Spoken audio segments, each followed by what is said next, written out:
6h35 dessa terça-feira, dia 14 de junho, nós estamos de volta com o nosso segundo tempo aqui no Bastidores do Poder.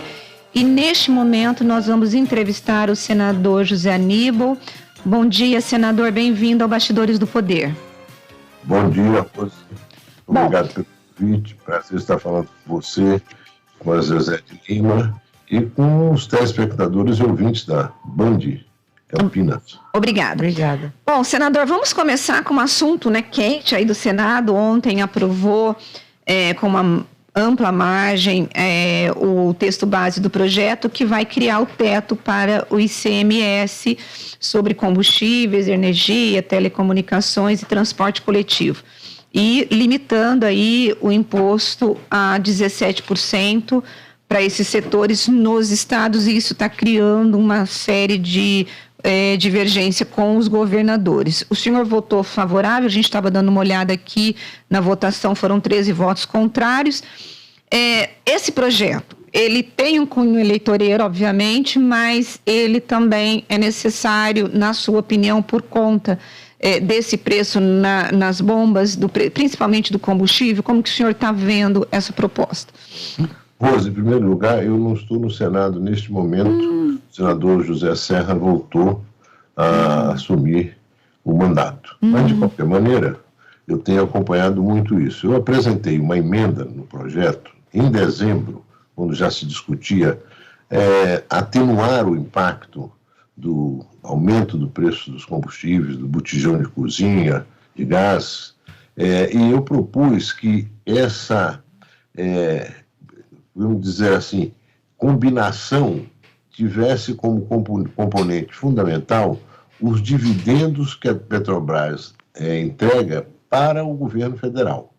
Você não ia mexer nos investidores, que são milhares, milhões de investidores, nem nos regramentos da Petrobras, mas no primeiro momento você ia usar os rendimentos, os dividendos pagos pela Petrobras ao governo para criar um fundo. Quando o preço subia muito, você usava os dividendos para rebaixar o preço. Agora estão envolvendo os estados e propondo aos estados uma supressão de receitas. Eu sou contra e acho que o senador Zé Serra também é contra. Eu, de qualquer maneira, acho que é importante que a gente tenha aí uma compensação aos estados e municípios. O ICMS, vamos falar para o nosso ouvinte aqui, é o principal imposto dos estados. 25% dos 100%, de cada 100 que se arrecada de ICMS, 25 é para os municípios, distribuídos para os municípios, 75 fica com o estado. Desses 75 que o estado fica, ele tem que destinar uma boa parte para a educação e para a saúde. Ou seja, se há redução de receitas do ICMS, há redução de receita para a saúde e para a educação. Isso realmente é muito pouco aceitável. O governo diz que vai compensar. Eu não sei exatamente como é que ele vai compensar. Diz que vai criar recursos para compensar essa perda de receita dos municípios. De qualquer maneira, os municípios e estados não podem ser impactados. O governo federal tem muito mais poder, inclusive esses rendimentos que o ano passado o governo recebeu da Petrobras mais de 30 bilhões de reais. Bom, o meu ponto aqui, quem fala é a Zezé de Lima. Vou chamar o senhor de senador, porque é um vai e volta aí, então senador para mim fica mais fácil. Senador José Aníbal, a gente tem estados cobrando 30% de alíquota do ICMS, ou mais, 36% eu vi também. Isso não é um exagero? Os estados não foram assim com uma sede ao pote de um tamanho que acabou colocando parte da população favorável a esse projeto que agora pode ser um problema? Pois é, Zé, eu acho que você tem razão. Tem estados que levou a alíquota do ICMS sobre gasolina, sobre combustíveis, consequentemente também botijão de gás, sobre conta de luz, muito alta. Não é o caso de São Paulo, mas acho que realmente vários estados, eu me lembrei o Rio, até para compensar algumas dificuldades de gestão pública lá, a alíquota do ICMS é muito alta. E atenção, o Rio de Janeiro é o maior recebedor de royalties da exploração do petróleo no litoral fluminense. Então, você tem razão, inclusive, na questão mais geral que você colocou. Essa questão dos impostos no Brasil não está muito desorganizada?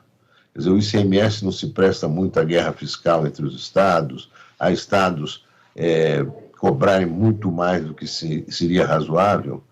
A população, evidentemente, que vai sentir um impacto positivo. Você paga menos a conta de luz, você paga menos a conta de combustíveis. Agora, não existe almoço de graça, né? Já dizia o grande Machado de Assis. Esse dinheiro vai ter que aparecer em algum momento. E a previsão é de que o governo vai comprometer até 50 bilhões de reais para fazer essa compensação aos estados e municípios. 50 bilhões de reais é um rombo no orçamento do governo federal que já não tem margem nenhuma, né? Ou vai contrair novas dívidas, vai criar um facilitário daqui até dezembro, período eleitoral, e a partir de janeiro do ano que vem tudo volta para trás, né? Então, é uma matéria muito controversa. Desde dezembro, quando eu estava lá, eu ia dizendo, olha, vamos tentar fazer uma coisa que seja mais entendível, compreensível, né? E que seja menos deletéria do ponto de vista da população. Quer dizer, você concede hoje e tira amanhã. Vamos fazer uma coisa mais permanente. Vamos usar, nesse período de grande estabilidade do preço do petróleo, os dividendos que a Petrobras paga para o governo para fazer um fundo de compensação. Quando subir muito, o fundo entra, banca e reduz o preço na ponta para o consumidor. Quando o preço cai, o fundo até se recupera. Faz ali, fica o fundo, o governo vai provendo recursos dos dividendos da Petrobras e talvez a administração fosse melhor. Mas o governo está com muita pressa, muita urgência, quer fazer... Isso que eu ia falar para o senhor. Assim, pelo que eu conversei com algumas pessoas aí estudiosas do mercado, o governo não foi por esse caminho porque levaria um tempo grande até formar esse fundo, e aí é que eu acho que vem a história do eleitoreiro, e ele precisa disso agora, porque é agora que ele está mal nas pesquisas eleitorais. É isso? Eu acho que é um pouco. O presidente está muito preocupado, como estamos todos nós como vítimas, né? Nós, os brasileiros, sobretudo os mais pobres. A carestia na comida está cada vez maior, né? E não só no botijão de gás, mas de um modo geral. O país que mais produz café no mundo tem um reajuste no preço de café em um ano de 70%. O açúcar, que é o país que mais produz açúcar no mundo, tem 40%. E isso impacta fortemente a vida dos trabalhadores, sobretudo aqueles de menor renda. De outro lado, eu acho que realmente é possível fazer algumas coisas para, na emergência, segurar um pouco a inflação, e o preço dos combustíveis e da energia elétrica realmente tem um impacto muito forte na conta de todo mundo. Quem não pagar a energia, corta a luz, aí é um desastre. E já tem muitas famílias brasileiras que estão sem energia.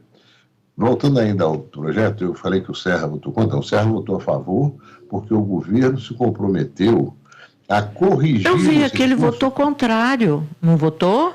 Não, ele votou favoravelmente. Mas ele votou favoravelmente porque o governo acatou uma emenda dele e o governo vai corrigir pelo IPCA, Índice de Preço ao Consumidor no Atacado, vai corrigir os recursos que serão retirados dos estados e municípios agora, serão corrigidos, quando devolvidos, serão corrigidos pelo IPCA. Mas o fato é esse: existe hoje no Brasil uma preocupação muito grande, mais do que uma preocupação, uma realidade que impacta muito a vida de quem está nos ouvindo. Todo mundo, a classe média, os trabalhadores, os pobres, aqueles que já não têm quase renda, que é esse alto custo de energia, de combustíveis e de botijão de gás. Agora, vocês têm mais alguma pergunta desse assunto? Porque eu queria ir para eleições. Eu vou mudar. Então vamos lá. Senador, nós tivemos aqui no Brasil, desde a fundação do PSDB, o PT e o Senado sempre foram os dois grandes partidos aí que PT foram... e PSDB. PT e PSDB, desculpe. O PT e o PSDB sempre foram dois grandes partidos que sempre se rivalizaram nas eleições. Como que o senhor viu a aliança do ex-governador Geraldo Alckmin sendo vice do Lula? E o que aconteceu com o PSDB, que pela primeira vez não vai lançar nenhum candidato à presidência da República? Onde que o PSDB se perdeu, na opinião do senhor? Eu tenho uma carona para pegar. E assim, pelo que eu leio, assim, muito comentário político, o senhor é tido como uma das lideranças do PSDB, um dos caciques, que o Alckmin conseguiu levar junto com ele. É isso? Que o quê? Que o Alckmin conseguiu levar junto com ele para estar com ele nessa disputa. Tá. Olha, de fato você tem razão. Eu tenho uma boa relação com o governador Geraldo Alckmin, mas eu não acompanhei na decisão de sair do partido. No caso dele, ele saiu e ingressou no PSB. E hoje é candidato a vice-presidente na chapa com Lula. O governador Geraldo Alckmin é uma pessoa que tem compromissos. Não é à toa que foi governador de São Paulo 4 vezes, né? Renovou a confiança do eleitorado de São Paulo 4 vezes.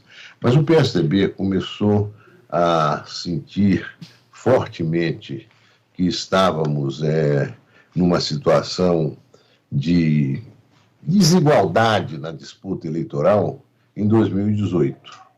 O PSDB perdeu muito o protagonismo na eleição de 2018 e nós chegamos ao final da eleição com 5%, até menos de 5% dos votos. Isso desarrumou muito o partido. Uma bancada federal reduziu o número de deputados federais. A bancada federal teve um protagonismo muito capenga ao longo desse tempo. Muito bolsonarista na bancada, né, senador? Hein? Muito bolsonarista na bancada, né? Inclusive, uma coisa, para mim, um absurdo enorme, num partido que teve Paulo Renato como um dos seus bons líderes e que foi 8 anos ministro da Educação e fez um trabalho espetacular. Agora, nessa votação do homeschooling, quer dizer, de ensinar para as crianças em casa, né? Só 3 votos do PSDB foram contra, os outros todos a favor. É lamentável isso. O PSDB ele vai perdendo a sua identidade. Nós temos ainda uma oportunidade nessa eleição de tentar revitalizar, melhorar o nosso resultado eleitoral e daí empreender um movimento de retornarmos àquilo que motivou a criação do partido. E eram teses muito claras, inclusive uma frase que simplifica, né? É longe das benesses do poder e próximo ao pulsar das ruas. Muitas vezes as pessoas olham o PSDB hoje é o contrário, próximo às benesses do poder e longe das ruas, né? Quer dizer, isso é um fato, isso acaba impactando a percepção que o PSDB tem hoje na sociedade, a forma como as pessoas veem o partido. É um partido que, se não tiver um desempenho expressivo nessas eleições, vai virar um apêndice, um partido como outro qualquer, como são a maioria dos partidos hoje no Brasil, né? São partidos de conveniências eleitorais e com muito pouca identidade, sintonia com as preocupações, os desafios do dia a dia das pessoas. Então, eu, inclusive, acho que o parlamento caiu na tentação de monetizar a sua relação com o executivo. O executivo, para ter tranquilidade, no caso do Bolsonaro, para que nenhum processo de impeachment pudesse vingar, criou amplas facilidades para o legislativo operar o orçamento do país, inclusive com o orçamento secreto, que são bilhões e bilhões de reais que a gente mal sabe para onde essa dinheirama é destinada. Mas, enfim, é uma realidade. O PSDB agora não tem candidato, é a primeira vez, como disse o ex-governador de Goiás, Marconi Perillo, é a primeira vez que, desde que ele se entende por gente, ele não vai ter o 45 para apertar na eleição presidencial. Fizemos esse entendimento com o PMDB, Simone Tebet, e eu espero que a gente indique o candidato a vice, e muito provavelmente o senador Tasso Gereissati. Mas, de qualquer forma, agora é tentar olhar adiante, virar essa página e ver se a gente consegue fazer uma boa campanha e recriar um pouco mais de confiança no eleitor, não só no PSDB, como naqueles que pensam que é possível você construir ainda uma alternativa às duas que estão postas aí hoje, Bolsonaro e Lula, que seja uma alternativa de apaziguamento, de convergência entre os brasileiros. Esse clima de ódio, de rancor, de briga, de tratar adversário como inimigo, olha, é uma coisa muito ruim. Se você pensar o que vai ter que fazer o próximo governo, ele vai precisar de muita força e de muito apoio para fazer. São 10h50, nós estamos entrevistando o suplente ao Senado. Eu vou chamar de senador José Aníbal. O senhor não me respondeu sobre o Alckmin. Como que o senhor viu esse movimento dele?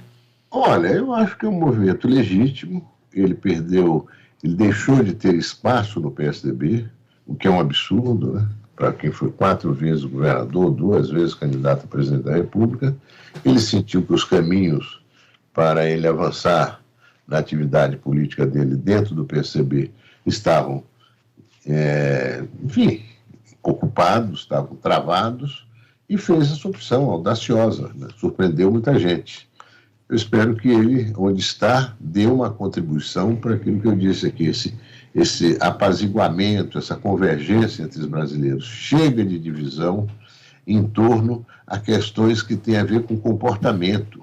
Vamos nos unir em torno a questões que têm a ver com a sobrevivência dos brasileiros. 30 e tantos milhões estão passando fome. Tem uns 100 milhões que têm insegurança alimentar. Será que isso não cai a ficha, sobretudo dos políticos? Um gesto maior de grandeza, né, de convergência, no interesse da população. Bom, senador, assim, a gente viu o desenrolar, aí o desfecho, para mim foi bastante traumático, feio, da candidatura do Dória, né? E o senhor é apontado como um dos caciques do PSDB que teriam puxado o tapete do Dória. O senhor se vê nesse papel? Olha, Zezé, o Dória ganhou as prévias, mas não levou. Isso é um fato. Ele ganhou as prévias no final de novembro. Dezembro, janeiro, fevereiro, março.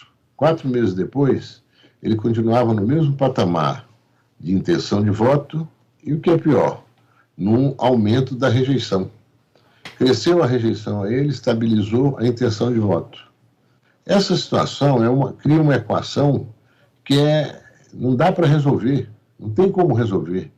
Altíssima rejeição e baixa intenção de voto. Aí alguém me disse até num certo momento, mas o Bolsonaro também tem rejeição alta. Só que o Bolsonaro tem 30% de intenção de voto, o Dória tinha 3%. Quer dizer, não dá para você caminhar, abrir espaço junto ao eleitorado, quando ele já tem uma resistência prévia que não sei de onde isso surgiu, mas o fato é que surgiu, né? E isso dificultaria muito. Inclusive, as bancadas estaduais, os candidatos a deputados, senadores, governadores, foram os que também se posicionaram e chegaram a dizer a ele, né? Houve uma reunião expressiva do partido, onde a grande maioria disse, olha, não é uma questão pessoal, é uma questão política.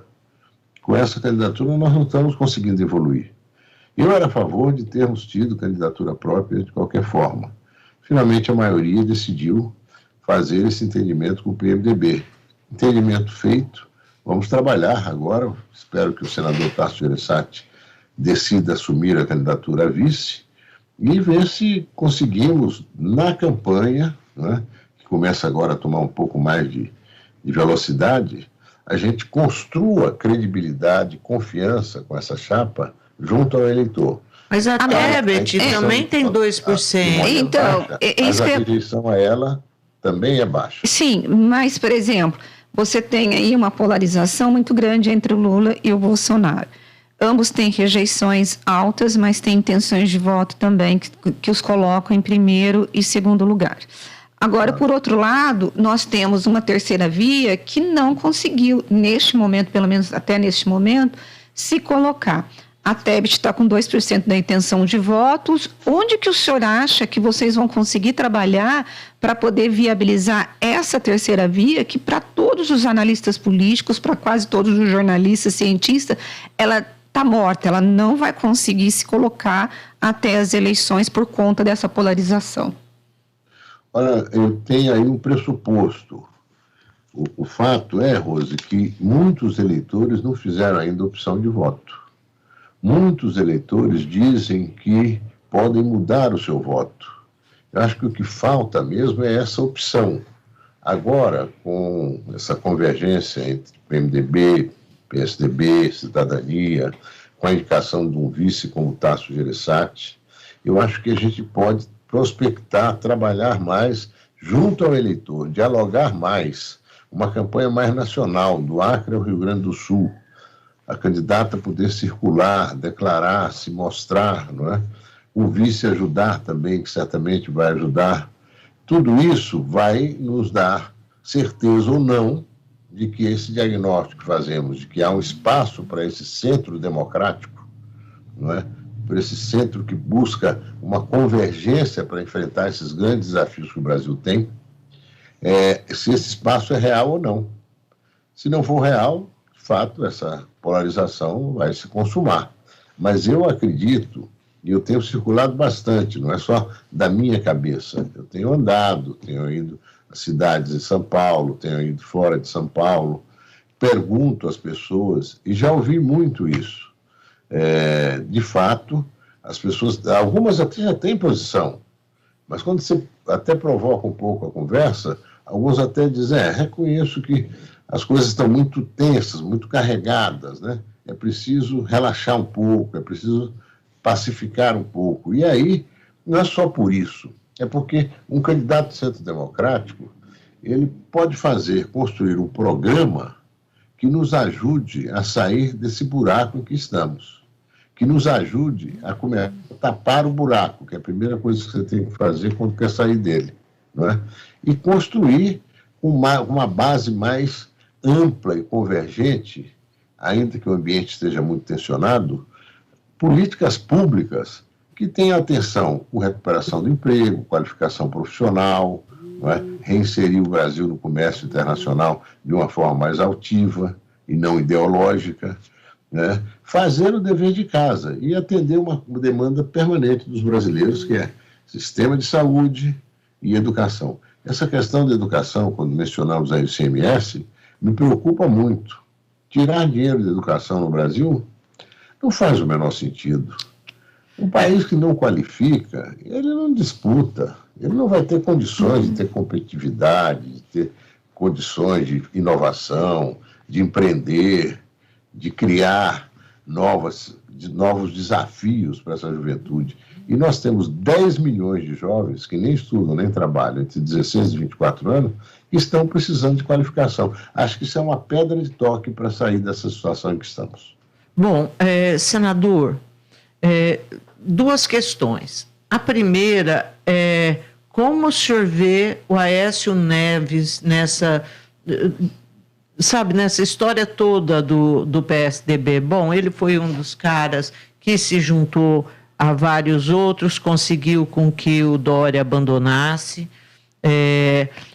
Logo em seguida, ele briga com o presidente do partido, o Bruno Araújo, e de novo está lá o PSDB vivendo os seus três grupos, né? Aécio, Bruno e mais um outro grupo de caciques. Então, esse é o primeiro ponto.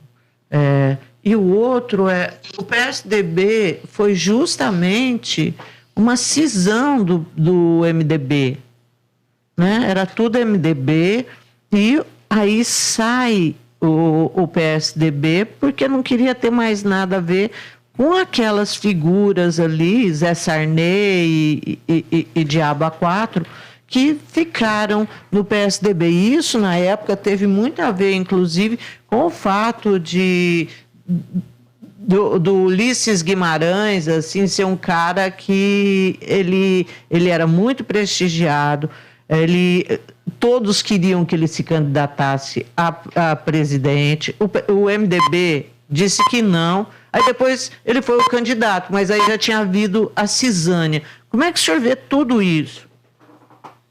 Olha, eu vejo que isso serviu, num certo momento da história, Zezé, para criar uma força política transformadora, que foi o PSDB na sua origem, que fez o Plano Real, a Lei de Responsabilidade Fiscal, universalizou o ensino, implantou o SUS definitivamente, enfim, foram avanços enormes, que permitiram o Brasil andar, terminar com a inflação, que infelizmente está voltando agora. Depois nós não conseguimos cultivar isso. Essa é a grande verdade. Uhum. Nós fomos nos perdendo, esgarçou. O partido foi se distanciando das diretrizes que levaram à sua construção. Você observou bem.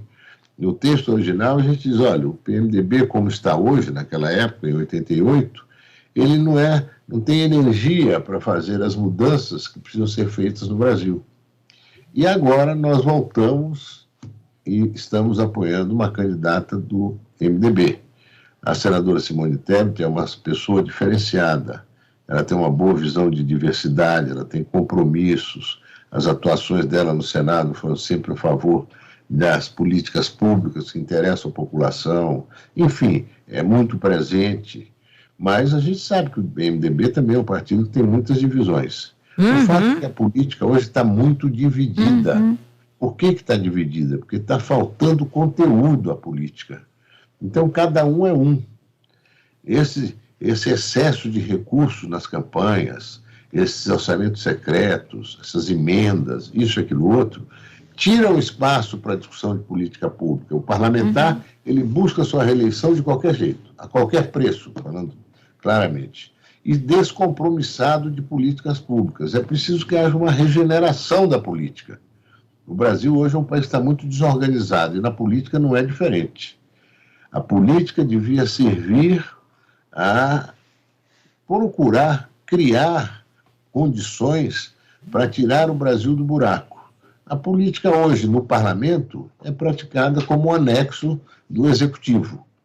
Vai fazendo, mas escuta, isso aqui logo vai ser um problema ali na frente. Não, mas faz, depois a gente vê como é que fica. Quer dizer, é uma coisa impulsiva e motivada por uma condição muito específica e especial dos atuais parlamentares para as suas reeleições. Não vamos criar nenhuma dificuldade, deixa as coisas como estão aí, mas ali na frente a gente vai se entender melhor e tal. Eu acho isso uma irresponsabilidade com o país. Tá certo, eu quero... Pode falar. Precisa mudar, e é disso que eu espero das eleições desse ano. Tá certo. Senador, eu quero agradecer o tempo que o senhor disponibilizou para falar com os ouvintes aqui da Rádio Bandeirantes. Muito obrigado e boa sorte aí na campanha do senhor. Muito obrigado, Rose, a você, a Zezé de Lima, aos seus ouvintes e telespectadores. Até uma outra oportunidade. Tá certo. Bom, e a gente vai agora para o intervalo e você não vai sair daí porque a gente volta daqui a pouquinho com muito mais para vocês. Bastidores do Poder, na Rádio Bandeirantes. Bastidores do Poder.